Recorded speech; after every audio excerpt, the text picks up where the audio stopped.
सत्यम airport पर था। उसकी नज़र बड़े बड़े अक्षरों पर पड़ी। लिखा हुआ था, मुस्कुराइए क्योंकि आप लखनऊ में हैं। उसके होठों पर अनायास ही मुस्कुराहट खिल उठी। आज वो बहुत खुश था क्योंकि वह ऑफिस के जरूरी काम से लखनऊ आया हुआ था और 5 दिनों के बाद आज वो वापस लौट रहा था।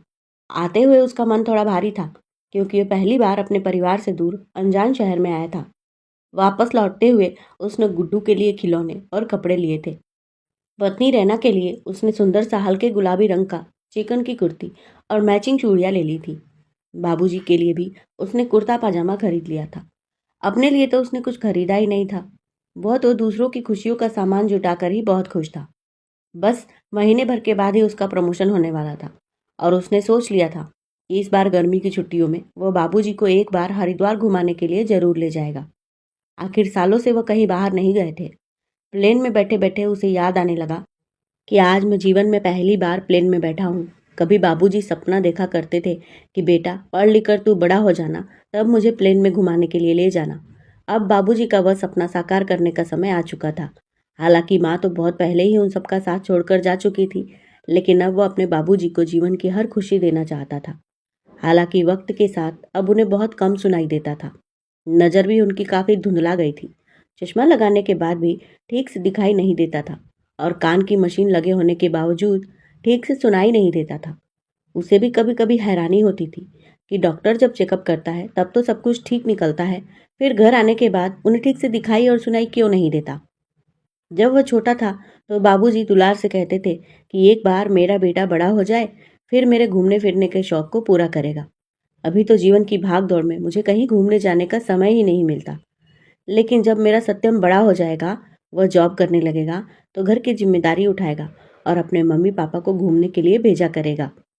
तब सत्यम भी खुश हो जाता था और कहता था, हाँ बाबूजी, जब मैं जिम्मेदारी उठाने लगूंगा तब मैं आपको और मम्मी को हर महीने घूमने के लिए भेज दिया करूंगा। लेकिन ऐसा हो कहाँ पाया। बड़े होते होते भी उसे काफी वक्त लगा।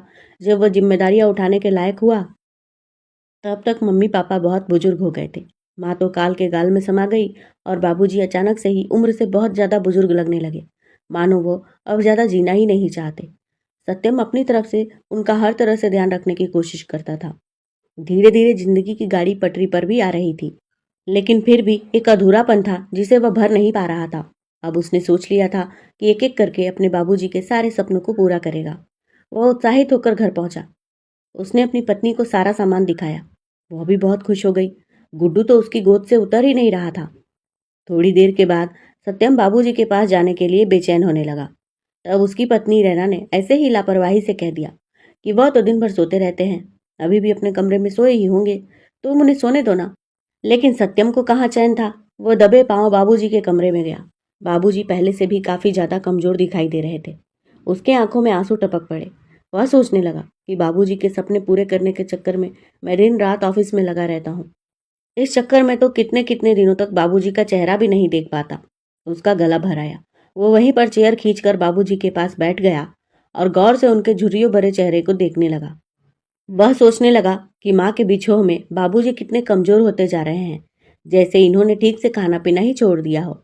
उसे अपनी पत्नी पर पूरा भरोसा था कि वह उसकी गैर मौजूदगी में बाबूजी का ठीक से ध्यान रखती होगी। अभी पिछले महीने ही घर में एक दिन चाट बनी थी। उसने कितने प्यार से उन्हें चाट खिलाया था। चाट में मिर्ची शायद थोड़ी तेज हो गई थी तो उनका पेट खराब हो गया था। रात भर सब लोग परेशान रहे। रैना बार बार झल्ला रही थी कि क्या जरूरत थी इन्हें चाट खिलाने की, अब देखो इनका पेट खराब हो गया ना। सत्यम भी शर्मिंदा सा महसूस कर रहा था, लेकिन बाबूजी तो कुछ बोल भी नहीं रहे थे। सुबह सवेरे ही सत्यम उन्हें डॉक्टर से दिखाकर ले आया था। तब भी रैना चिल्ला पड़ी थी कि पहले तो फालतू चीज खिलाते हो, फिर डॉक्टर और दवाइयों पर भी खर्च होता है। उस समय वह भी तो कितने ग्लानि भाव से भर उठा था कि उसकी वजह से बाबूजी को तकलीफ हुई। खैर, तब से तो उसने बाबूजी के खाने पीने की सारी जिम्मेदारी पत्नी को ही सौंप रखी थी। उनकी तबीयत तो नहीं बिगड़ी थी, लेकिन दिन पर दिन वह कमजोर जरूर होते जा रहे थे। अभी वो बैठा सोच ही रहा था, तभी बाबूजी बड़बड़ाने लगे। बेटा, तुम बहू की पिटाई करो ना, उसने मुझे खाने नहीं दिया। बेटा, तुम बहू की पिटाई करो ना। वह नींद में बड़बड़ा रहे थे और बाबूजी की यह बात सुनकर सत्यम सुन्न सा रह गया था। उसका दिल धक्क से रह गया कि क्या मेरे अनुपस्थिति में मेरी पत्नी मेरे बाबूजी को खाना नहीं देती। वो अपने परिवार के लिए दिन रात मेहनत कर रहा था और यहाँ उसके बाबूजी भूखे थे। यह बात सोचते ही वह छटपटा उठा।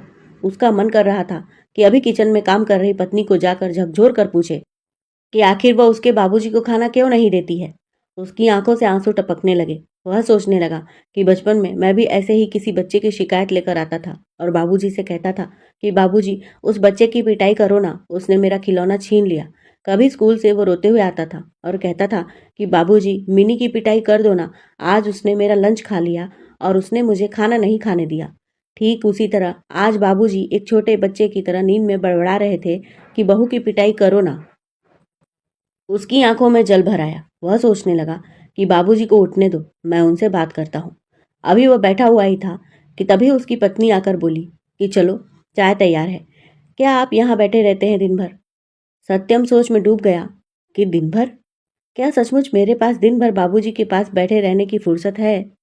वह अपनी पत्नी को गहरी नजरों से देखने लगा तो वह थोड़ा सकपका गई और अपने चेहरे पर बिखरी हुई लटों को कान के पीछे खोस कर खुद को सहज करने का प्रयास करती हुई बोली, अब चलो ना, सोच क्या रहे हो?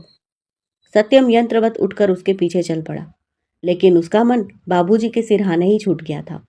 थोड़ी देर के बाद बाबूजी के खांसने की आवाज आई। सत्यम चाय का आखिरी घूंट ही भर रहा था। वह दौड़कर बाबूजी के कमरे में गया। वह बाबूजी को पूछने लगा, बाबूजी उठ गए आप? आपको भूख लगी होगी, कुछ खाने के लिए मंगवाता हूँ। वो अपनी पत्नी को बोला कि जल्दी से बाबूजी के लिए चाय नाश्ता लेकर आओ। उसकी पत्नी तुरंत ही किचन में गई और चाय और पोहे लेकर आई। सत्यम उन्हें अपने हाथ से खिलाने लगा। बाबूजी मानो वर्षों के भूखे फटाफट से खाने लगे। रैना फिर से टोक पड़ी कि जरा आराम से, पेट में दर्द होने लगेगा। लेकिन बाबूजी को ठीक से सुनाई कहाँ देता था। वो पहले की तरह ही खाते रहे। सत्यम का मन जलने लगा कि सच्चाई का पता तो लगाना ही होगा। बाबूजी के नींद में बड़बड़ाने को लेकर मैं अपनी पत्नी से सीधे सवाल जवाब तो नहीं कर सकता। उस रात वह बड़ा बेचैन रहा। रात भर उसे ठीक से नींद नहीं आई।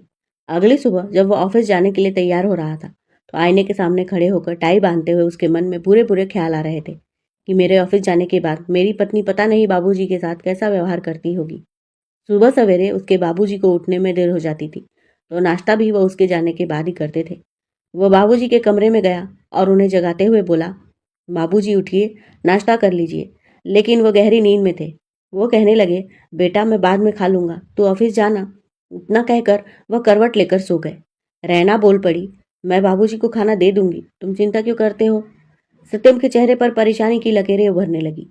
नाश्ता करते हुए भी वो बेचैन सा था। एक एक निवाला उसके गले में अटक रहा था और वह सोच रहा था कि पता नहीं बाबूजी को नाश्ता खाना ठीक से मिलता होगा या नहीं। खैर, वह अनमने ढंग से ऑफिस जाने के लिए निकल गया। उसका मन घर पर ही अटका हुआ था। वह सोच रहा था कि अब 10 बज गए, बाबूजी सोकर उठ गए होंगे। कुछ सोचते हुए उसने अपनी पत्नी को फोन लगा दिया। उसकी पत्नी ने फोन उठाया तो पीछे से शोरगुल की आवाज आ रही थी। वह पूछने लगा, रहना तुम कहाँ हो? वह बोली, बाजार आई हूँ, थोड़ा सामान खत्म हो गया था। वह धीरे से बोला, अरे तुम बाजार चली आई और बाबूजी का नाश्ता? रहना झुंझलाते हुए बोली कि उन्हें खाने के अलावा कोई काम भी है क्या? सुबह उठने के साथ तो नाश्ता मांगने लगे थे। मैंने उन्हें नाश्ता दे दिया है, तुम इतनी चिंता क्यों कर रहे हो? इतना कहकर उसने फोन काट दिया। लेकिन सत्यम उसके जवाब से संतुष्ट नहीं हुआ। न जाने क्यों उसे लग रहा था कि बाबूजी बार बार यह बात क्यों बोल रहे थे कि बहू की पिटाई करो। वो काफी देर तक उलझन में डूबा रहा। आखिरकार उसका मन नहीं लगा तो वह हाफ डे लेकर घर चला आया। उस समय गुड्डू स्कूल में था। वह कुछ सोचकर गली में ही अपनी स्कूटी खड़ी करके घर के भीतर दबे पांव आया। दरवाजा रोज की तरह खुला हुआ ही था। वह घर में घुसा तभी उसे रसोई से पकौड़े तलने की खुशबू आई। वह रसोई की ओर बढ़ने लगा तो उसने देखा कि उसके बाबूजी रसोई के दरवाजे पर खड़े होकर बोल रहे थे, बहू बहुत भूख लगी है, कुछ खाने के लिए दो ना। उसकी पत्नी किसी से फोन पर बात कर रही थी। वह फोन काट कर झल्लाते हुए बोली, लो आ गया बुढ़ा, कढ़ाई में पकौड़े डाले नहीं कि खबर लग गई। अरे भले ही ठीक से दिखाई सुनाई नहीं देता, लेकिन जीभ बहुत चटोरी है इनकी।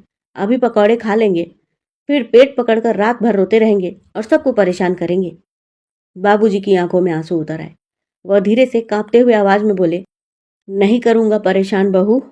रैना के पकौड़े तलते हुए हाथ एकाएक से रुक गए और वह हैरानी से बोली, अरे आपने सुन लिया? वैसे तो आपको सुनाई नहीं देता है, और यह बात आपने सुन ली बाबूजी?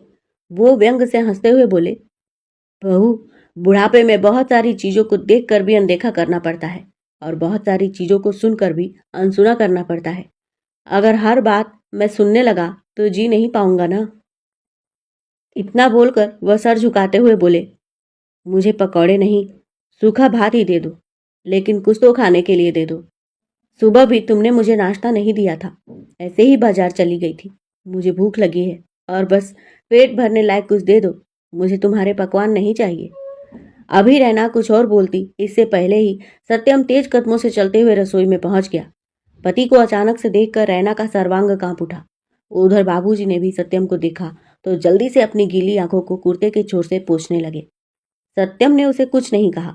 एक थाली में उसने दाल चावल, आलू परवल की सब्जी, आलू गोभी मटर की सूखी सब्जी और 2 पकौड़े रखे। साथ में एक कटोरी सलाद और पापड़ निकालकर वह पीछे पलटा तो बाबूजी वहां पर नहीं थे। शायद वो अपने कमरे में चले गए थे। सत्यम अपनी पत्नी को जलती हुई निगाहों से घूरते हुए अपने बाबूजी के कमरे में पहुंचा। रैना का दिल जोर जोर से धड़क रहा था कि अब पता नहीं क्या होगा। अब पकौड़े तलने छोड़कर उसने गैस बंद किया और चुपके से जाकर बाबूजी के कमरे के बाहर खड़ी हो गई। सत्यम बाबूजी के पास जाकर भरे हुए गले से बोला, बाबूजी लीजिए, खाना खा लीजिए। खाने की थाली देखकर गिरिजा प्रसाद जी की आंखों की कोर गीले हो गए। वह उठकर हाथ धोकर आए। खाने की थाली को उन्होंने प्रणाम किया और बहुत प्यार से भोजन ग्रहण करने लगे। पूरे समय सत्यम वहीं पर बैठा रहा और इधर रहना पर्दे के पीछे खड़ी पसीने पसीने हो रही थी। खाना खत्म होने के बाद सत्यम हौले से बोला, बाबूजी, मेरी पत्नी आपको ठीक से खाना नहीं देती ना, आपने कभी मुझे बताया क्यों नहीं? गिरजा प्रसाद जी धीरे से बोले, बेटा तुम क्या बोल रहे हो? मुझे कुछ सुनाई नहीं दे रहा है। सत्यम बोला, बाबूजी ये नाटक बंद करिए। मुझे अच्छे से पता है आपको सब सुनाई भी देता है और ठीक से दिखाई भी देता है, लेकिन आप ज़्यादा सवाल जवाब से बचने के लिए कम सुनाई देने का बहाना करते हैं। आपको सब समझ में आता है, फिर भी आप अनजान बने रहने के लिए ऐसा दिखाते हैं कि आपने कुछ सुना नहीं। शायद मेरी पत्नी आपको दिन भर ताने मारती होगी और आप यह अपमान सहन नहीं कर पाते होंगे, इसीलिए आप झूठ बोलते हैं कि आपको तो कुछ सुनाई ही नहीं देता है ना यही बात? बोलते बोलते वह फपक फपक कर रोने लगा। उधर गिरजा प्रसाद जी की आंखों से भी आंसू बहने लगे थे। सत्यम बोला, बाबूजी, जब मैं छोटा था और बच्चों की शिकायत लेकर आपके पास आता था तो आप मेरी हर समस्या को सुलझाने की कोशिश करते थे, लेकिन मैं कितना नालायक बेटा हूँ जो बुढ़ापे में आपको अपने ही घर में इतनी सारी समस्याएं हो रही है और मैं समझ ही नहीं पा रहा था। लानत है मुझ पर कि मैं बुढ़ापे में आपको 2 वक्त भरपेट भोजन भी नहीं खिला सकता। खाना कितनी बेसिक ज़रूरत है और मैं आपकी उस ज़रूरत को भी पूरा नहीं कर पाया। आज मैं आपके कारण ही इतना मजबूत और समर्थ हूँ कि कुछ काम कर रहा हूँ, अपने बीवी बच्चे का पेट भर पा रहा हूँ और जिसने मेरी परवरिश की वही मेरी गृहस्थी में भूखा है। मुझसे बड़ा पापी कोई नहीं होगा। रैना तो पराए घर की है, वह अपनी नहीं है, तभी तो वह आपका दर्द और पीड़ा को समझ नहीं पाई। आपकी भूख को देखकर भी उसे तकलीफ नहीं हुई, लेकिन मैं आपको कभी भूखे नहीं देख सकता। मेरा भी एक बेटा है, कल को बुढ़ापे में अगर वह हमारे खाने पीने का ध्यान न रखे तो हमें कितनी पीड़ा होगी। रैना आज बेटे के नखरे दिखाने पर मनुहार कर करके उसे खिलाती है। वही बेटा बुढ़ापे में उसके भूख प्यास का ध्यान न रख पाए तो क्या उसे बुरा नहीं लगेगा? गिरजा प्रसाद जी की आंखों से झरझर आंसू बह रहे थे। सत्यम की आंखों से भी आंसू रुकने का नाम नहीं ले रहे थे। इधर पर्दे के पीछे खड़ी रैना को भी ग्लानि भाव महसूस होने लगा था। बाबूजी की जगह खुद को रखकर वह कांप उठी कि अगर भविष्य में मेरे बेटे की पत्नी मेरे साथ ऐसा दुर्व्यवहार करे तो मैं तो जीते जी मर जाऊंगी। अब उससे रहा नहीं गया तो वह दौड़कर कमरे में गई और बाबूजी के पैर पकड़कर रोते हुए कहने लगी, बाबूजी, मुझे माफ़ कर दीजिएगा। पता नहीं मुझे क्या हो गया था कि मुझे आपका खाना पीना बोझ लगने लगा था। मैं सोचती थी कि आप किसी काम के तो हैं नहीं और बैठे बिठाए बस आपको खाना होता है, तो मैं आपके खाने पीने को लेकर लापरवाह हो गई थी। मुझे यह भी लगता था कि आपको ज़्यादा स्वादिष्ट पकवान खिला दूंगी तो आपका पेट खराब हो जाएगा और फिर हमारा खर्च बढ़ेगा। इसीलिए मैं आपके खाने पीने के नाम से ही चिढ़ने लगी थी। लेकिन इंसान जब तक जीवित है तब तक उसे जीने के लिए भोजन तो चाहिए ही। भोजन एक ज़रूरत है और मैं आपकी ज़रूरत को ही मार रही थी। इतना कहकर वह बिलक बिलक कर रोने लगी। गिरजा प्रसाद जी असमंजस में पड़ गए थे कि आज घर में यह सब हो क्या रहा है। बेटे बहू की आंखों से बहते हुए आंसुओं को देखकर वह भरे गले से बोल पड़े, बच्चों, मुझे तुमसे कोई शिकायत नहीं है। मैं जानता हूँ कि तुम लोग मेरा बुरा नहीं चाहते। जो भी हुआ है वह अनजाने में हुआ है बहू, इसलिए मैं तुम्हें माफ़ करता हूँ। और सत्यम, इन सब में तुम्हारी तो कोई गलती ही नहीं है, फिर तुम खुद को क्यों कोस रहे हो बेटा? तभी गुड्डू स्कूल से घर वापस आया और कहने लगा, माँ कहाँ हो तुम, मुझे भूख लगी है। सभी लोग अपने अपने आंसू पोंछने लगे। रैना बोली, बाबूजी, आज से जिस तरह मैं गुड्डू के खाने पीने का ध्यान रखती हूँ, उसी तरह आपके खाने पीने का भी ध्यान रखूंगी। यह मैं आपसे वादा करती हूँ। फिर सत्यम की ओर हाथ जोड़ते हुए बोली कि मानती हूँ कि तुम्हें मुझ पर भरोसा नहीं होगा, लेकिन प्लीज़ मुझे एक मौका देना। आगे से मैं कभी किसी को शिकायत का कोई मौका नहीं दूंगी, क्योंकि मुझे मेरी गलती का एहसास हो गया है। इतना कहकर वह बाबूजी की जूठी थाली उठाकर वहां से चली गई। उसे सचमुच अपनी गलती का एहसास था, तो उस दिन के बाद से वह बाबूजी का ध्यान रखने लगी थी। इधर बाबूजी को भी घर में बहू से मान सम्मान मिलने लगा था, तो अब उन्हें सुनाई भी देने लगा था और ठीक से दिखाई भी देने लगा था, और पेट तो उनका भरा ही रहता था। तो दोस्तों, आपको यह दिल छू लेने वाली कहानी कैसी लगी? कमेंट बॉक्स में ज़रूर बताइएगा।